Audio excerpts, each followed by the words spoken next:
Hey guys, Mr. Shrum here. Just wanted to give you guys another video you could use while you study.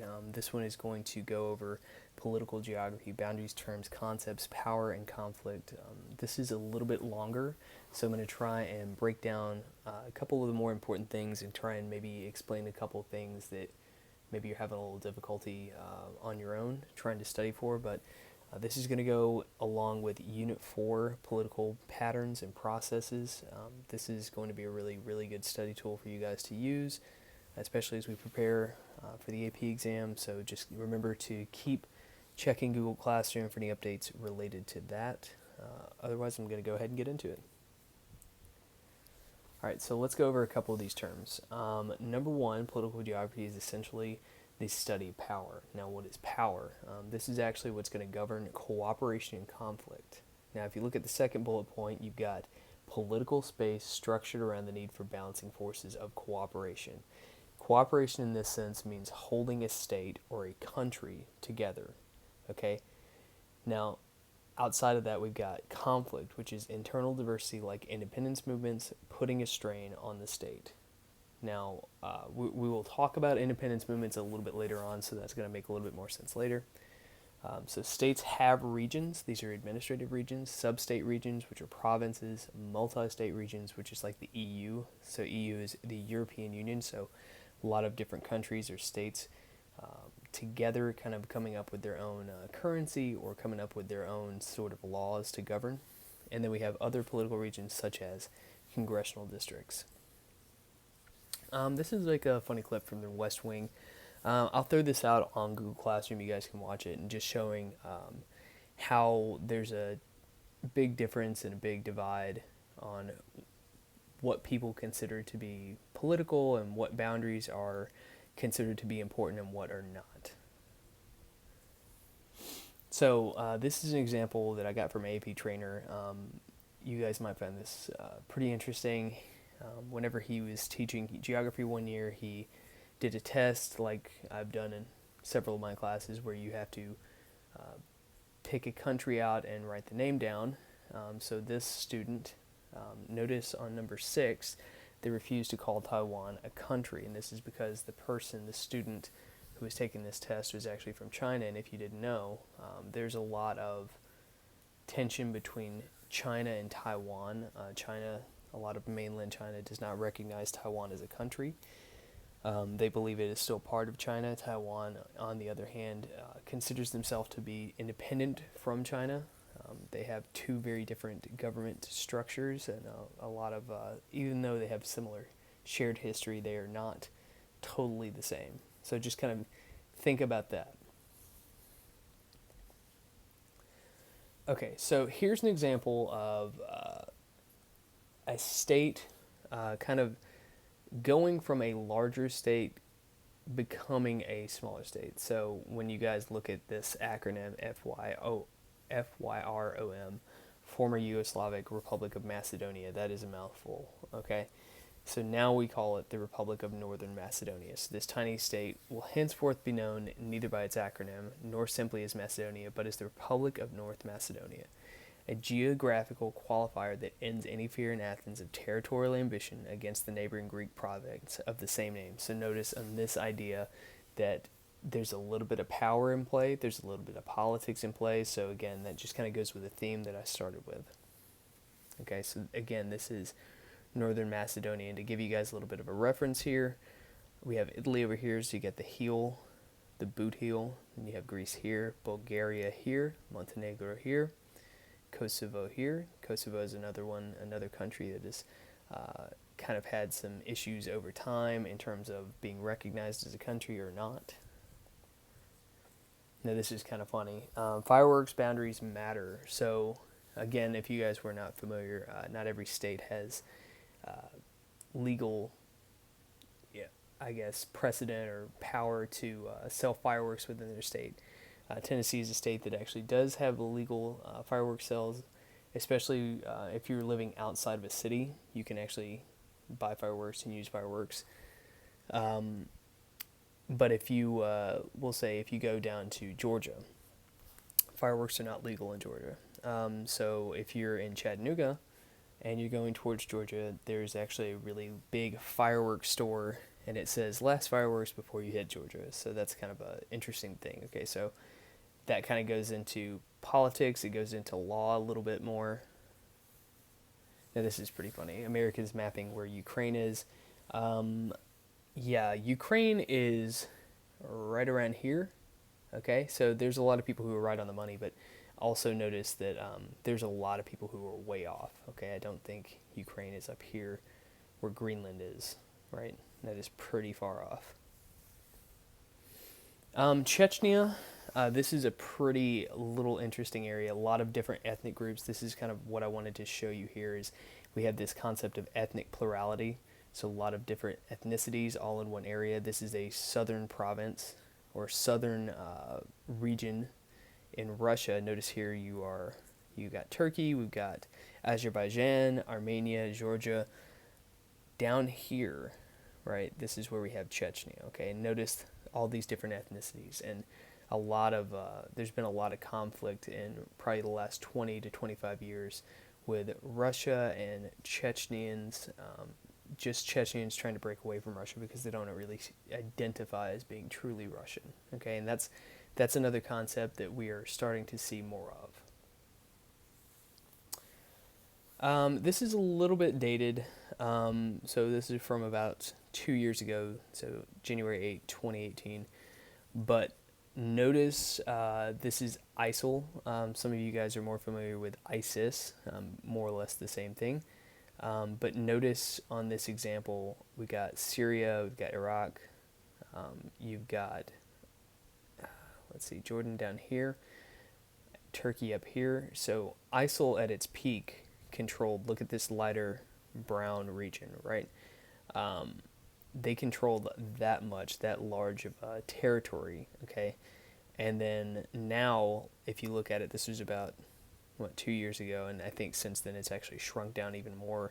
They've lost a lot of territory, okay?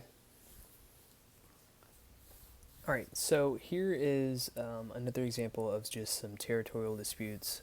They're pretty interesting, I think. So Vladimir Putin adding Crimea to the map of Russia. If you guys don't recall, this happened March 17th, 2014. Basically, Russia took a huge portion of Ukraine, the Crimea part of Ukraine, and pretty much added it to their country. Now, the people of Ukraine really didn't want that at the time, but Russia came in and pretty much forced their hand. So now we have a whole political dispute surrounding that. Now, this is pretty interesting too. So this is an example of borders mattering even between friendly neighbors. So we have Montana here, North Dakota here, Saskatchewan, Manitoba here. Okay, so this is the U.S. and Canada, but notice right here. Okay, this is a principal line, secondary line. Example here is a U.S. railroad discontinuity, right? So I will, if you guys want to pause on this and just kind of read through that. So you can even have borders mattering even between friendly neighbors. And here's another one. Border issues are common between U.S. states, especially about what? Think about this. We've actually talked about it a lot in class. Water, okay? Water is going to be a huge issue moving forward, okay? And this happens quite a bit. So currently, Texas and Oklahoma are disputing a lot of water issues of what they can use in terms of resources.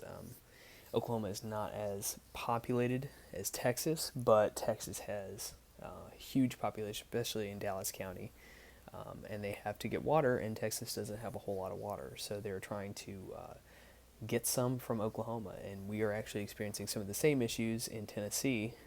Atlanta is a huge city, and they're trying to allocate some water coming from the Tennessee River to Atlanta.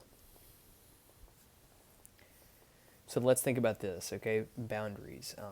Obviously mark the land surface, but they also extend to airspace and ground. So what about natural resources? What about air traffic? What about sea traffic? Do they actually extend out into that? Okay, so number one, let's think about this. Stage one, definition is exact location. So setting boundaries. Establishing through legal agreement, treaty, etc. can describe terrain feature or be measured by longitude and latitude. You guys remember talking about longitude and latitude in Unit 1 a lot. Remember we had that big project that we worked on. Now, stage 2, delimitation. Putting the boundary on a map officially, okay? Stage 3, demarcation. This is going to be the final stage. Marking a boundary with fences, walls, posts, pillars, or other markers. Most of the world's boundaries are not demarcated, okay? So 4 types of boundary disputes. Let's look at this. Definitional. So this basically looks at the legal issues surrounding boundary disputes. Locational. So the definitions are not disputed, but the interpretation is. Then we have operational. So parties differing on how boundaries should function, e.g., how migration should occur. So this is the operational type of dispute. Okay. Then we have allocational. Conflict over stuff. Stuff being like natural resources, oil, gas, seafloor, which is water. So let's look at this. And what I would do, if you took some time to just pause the video and just write some of these down, you probably already done that if you've gone through the slide, but it's just really good to kind of overview some of the boundaries. So we have antecedent. So pre-existing, commonly corresponding to physical features such as rivers, bays, lakes, or mountains. So look at country A and country B up here. Notice that we have kind of a split between the two. Then we have subsequent. So this is set after the settlements of different groups meet. So often corresponding to respective acumen. Okay, so this is kind of like a pretty even split between country A and country B. So different groups, different ethnicities are kind of divided, right? Pretty clean. Now we have superimposed. Okay, so this is boundary that is imposed by an outside force or treaty, so it may not reflect existing cultural landscape. Superimposed happens a lot, especially in what we refer to as the Middle East. A lot of the boundaries that were put in place after World War I were put in place by people who really didn't understand the makeups of those areas. So you have different ethnicities. So you have the pink and the purple. These are different ethnic groups. And you have this line that is supposed to reflect the boundary, and you're actually not really mixing that well. You got 2 different ethnicities that are not common, that are just kind of put together. Then you have a relic. Okay, so this is no longer a boundary, often the outcome of political change, still visible in print on the landscape. So you guys probably remember talking about cultural landscape. So here's an example of a relic boundary. Arkansas and Choctaw Nation boundary near Mena, Arkansas. Okay, so we have, if you look here, 1877, this is a boundary that no longer exists, but still imprinted on the cultural landscape. This would be a part of the cultural landscape, right? So this is pretty interesting. This is talking about the roundest country in the world, okay? So this is putting all different countries kind of within certain boundaries. Notice here that not many are true round circles, right? A lot of them are more squared off. Some of them are maybe even like hexagonal. But if you look at it, the most round country actually goes to Sierra Leone. Okay, so nation state and then nation state. So who lives in here? This is going to be Iceland, so Icelanders. Okay, what about this? That's going to be the Japanese. What about this? That's going to be the Spanish. Okay, now think about this. 3-legged stool or pillar of statehood. You have to have these 3 things, right? This is really, really important to consider as well. So you have to have a desire for sovereignty. This is being like you can make your own decisions for yourself. Then you have to have a unified people, right? And then you have to have an attachment to territory. And then you have the nation state, okay? Now look at this again. This is another way to look at the 3-legged stool of statehood, right? You have government, nation, state. Okay, now look at it and compare it to this. Do you see the similarities? Okay, government, desire for sovereignty, unified people, it's going to be your nation. Remember we talked about how sometimes you have a stateless nation, right? And then you have an attachment to territory, that's going to be your state. Okay? Now the 4th pillar, or the 4th leg, would going to be the general recognition by the international community. Now this is a really good example here. Is the United States a good example of a nation state? No. The reason for that is we're just too diverse in culture and ethnicity and race to be a nation state. Or you could say, yes, we're bound together by a sense of loyalty to a common political idea, right? So there is a lot of interpretation here for you to use. Now this is something we're going to come back to a little bit later, okay? So you don't have to worry about this slide. So let's think about this. Are there any real nation states? Are there stateless nations? Well, we've actually talked about that a couple of times. Remember, when we talked about stateless nations, we have actually brought up in the past, we have brought up how you can actually have a group of fans that could actually be a stateless nation. The example we've talked about in class is actually going to be, it's the Ohio State Buckeyes, right? It's a group of fans for like a football team or a basketball team. So you could actually have nations that don't actually have states, right? And then the other example we use is more of like a ethnic group, is the Kurdish people, right? The Kurds don't actually have a state of their own, but they are a nation, okay? What about states like Tennessee, okay? Think about that. Or what about, for those of you who are more familiar with history, Peace of Westphalia, how people were actually broken up in the 1500s in Germany, right, after a lot of religious persecution going on. Then we have mini-states and micro-states, okay?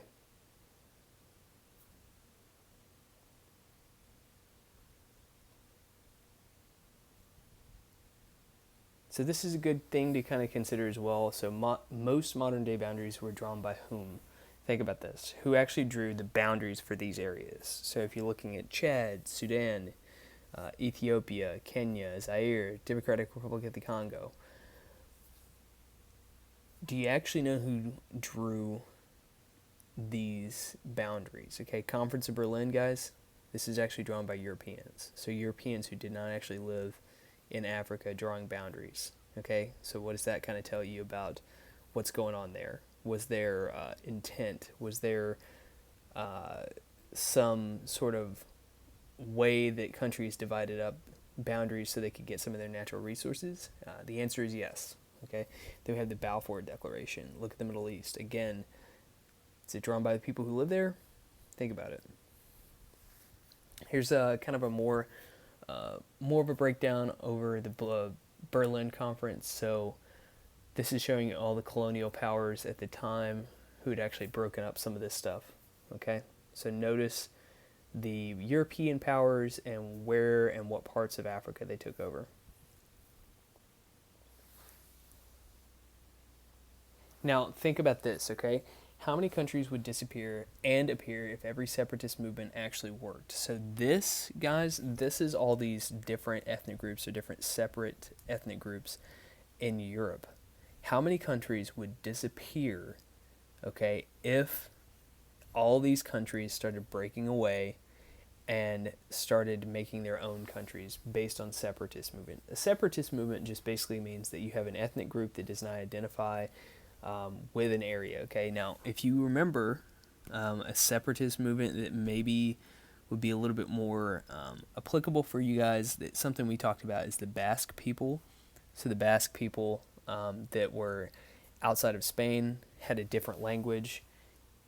You know, that's kind of something we could go with, okay? But there's a lot, especially whenever you get into this region, okay, just outside of the Balkans. So this is another interesting thing. If you remember me bringing up the mainland China as opposed to Taiwan. So constitutional territorial claims of the Republic of China, and then Taiwan.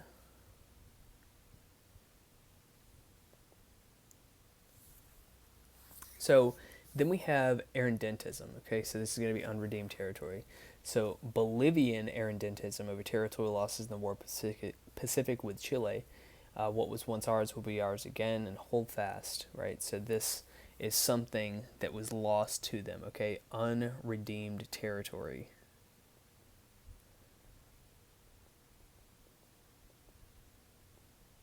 Now here's another thing to kind of consider, okay? So this is the former Yugoslavia. Notice here we have this kind of breakup, okay?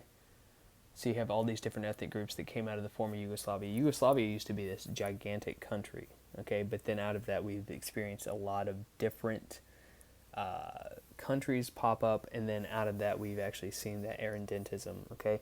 We've also seen this is post-World War II, and we've had something called ethnic cleansing, okay? Now, if you didn't know that, guys, there is a lot of issues related to that. Different ethnic groups, Serbs, who were just had a different type of religion than those who were in Serbia at the time. Okay. So out of that, we can actually see and experience a lot of war as well. So again, this is another review of antecedent, subsequent, superimposed, and relic. So again, let's refine the boundary making process. So the stages of boundary making. We have 1, definition, 2, delineation, 3, demarcation, and 4, administration. Okay? Now, again, international boundaries. This is another thing that you can kind of consider. This is the Derby Line in Vermont, Rock Island in Quebec. Notice that we don't really have, this is whenever we talk about demarcated, is there a wall? No. Okay, that looks a lot different than, say, U.S.-Mexico border, right? We've actually seen that picture before. Now notice the Belgian and Dutch border. So NL over here, this is Netherlands. B, that's Belgium. Is that really demarcated? What about changing boundaries? So Intra-Germany border. Looks a little bit different, right? So that's separating East and West Germany. You guys probably remember talking about the Berlin Wall. Now, this is a term that maybe you are familiar with, the sun never setting on the British Empire. This is the reason for that. Look at all these different, this is Britain, and look at all these little provinces that they had, all these territorial claims. So it was a kind of metaphorical term, sun never setting on the British Empire, but is also really true because if you think about it, they have so many territories, the sun truly never sets on them. This is another pretty interesting one. Even Antarctica is claimed, okay? So notice this. That's probably going to surprise a lot of people. But if you consider why would people want to claim parts of Antarctica, right? If you think about it, there's going to be a lot of natural resources, okay? And it could also just be a show of political power, okay? So you can pause and look and see who has what in Antarctica. Now this is pretty interesting. China's claims in the South China Sea. Notice that China is actually trying to extend a little bit of their claim in the South China Sea. Now, why would that be? Think about that. Okay, so this is some propaganda, irrational, and unjustifiable communist Chinese kowtow.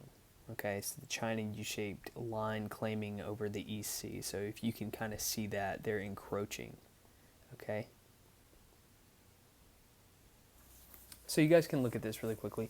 What's happening to the average territorial size of independent states? Are the states getting bigger? Are they getting smaller? Are states averaging about the same size? Think about it.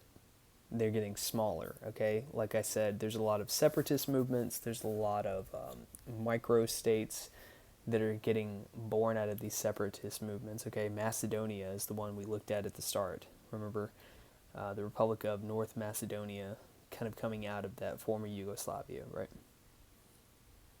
So why are independent states getting smaller? Colonialism succumbing to independence movements, independent states succumbing to ethnic separatism. Okay, so colonialism lost out to the independence movement. Ghana, for example, independent states lost out to the ethnic separatism. So this is the former Yugoslavia. I would just earmark some of these that you can come back to. Independent states lost out to ethnic separatism. So the Republic of Kosovo, I brought that up at the very start. Is Kosovo a good example of a nation state? So think about that. How many different ethnic groups do we have? Well, you have Albanians and Serbs. Are they totally unified? Think about it. So UN members that have recognized Kosovo independence, does it look totally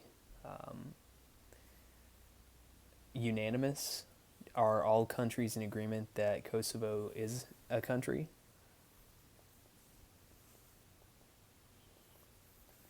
Now think about this. Landlocked countries, okay, isolated. They're at the mercy of neighbors. They need communication linkages, i.e., highways, airports, rivers, etc. They have formed alliances with other countries to lessen isolation. Only Liechtenstein and Uzbekistan are landlocked and surrounded by landlocked countries. Okay, only Liechtenstein and Uzbekistan. I would get a map out and kind of look and see where those are.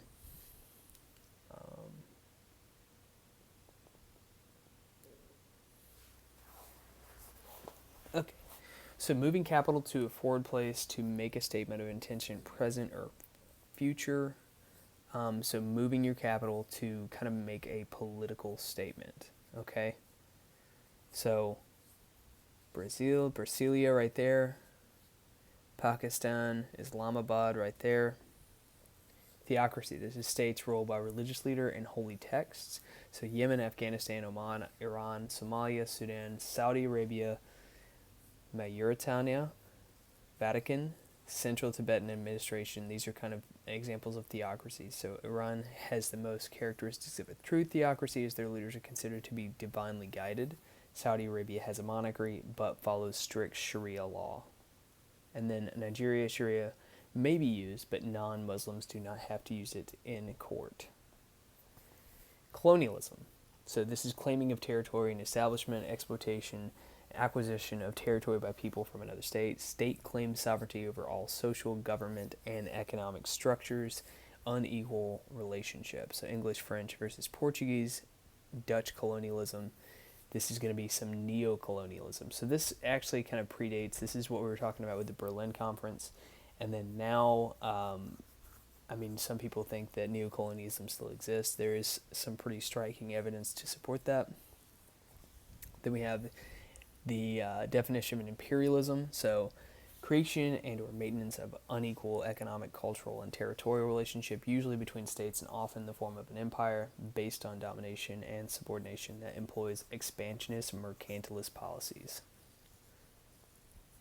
So let's look at this really quick. Mercantilism, building a network of overseas colonies, forbidding colonies to trade with other nations, monopolizing markets with exclusive rights to markets, banning the export of gold and silver even for payments, supporting subsidies, promoting manufacturing with research or direct subsidies, limiting wages.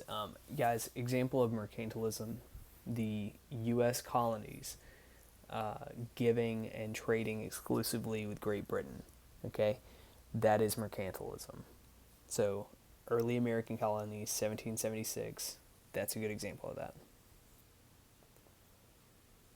So analyze the experts for nations, states, and nation-states. So this is from the English Patient. So gradually we become nationless. I came to hate nations. We are deformed by nation-states. Maddox died because of nations. The desert could not be claimed or owned. It was a piece of cloth carried by winds, never held down by stones, and given 100 shifting names long before Canterbury existed, long before battles and treaties quilted Europe in the east. Its caravans, those strange rambling feasts and cultures, left nothing behind, not an ember, right? So think about that, okay? Just territorial disputes, displays of power over certain areas, okay? All right, so that's all I've got for you. Like I said, this is just something you guys can use as you go through it. Maybe it helped explain something a little bit more, maybe it didn't. If you guys have any questions, just reach out to me either through Google Classroom or the Remind app, or send me an email, okay? All right, thanks.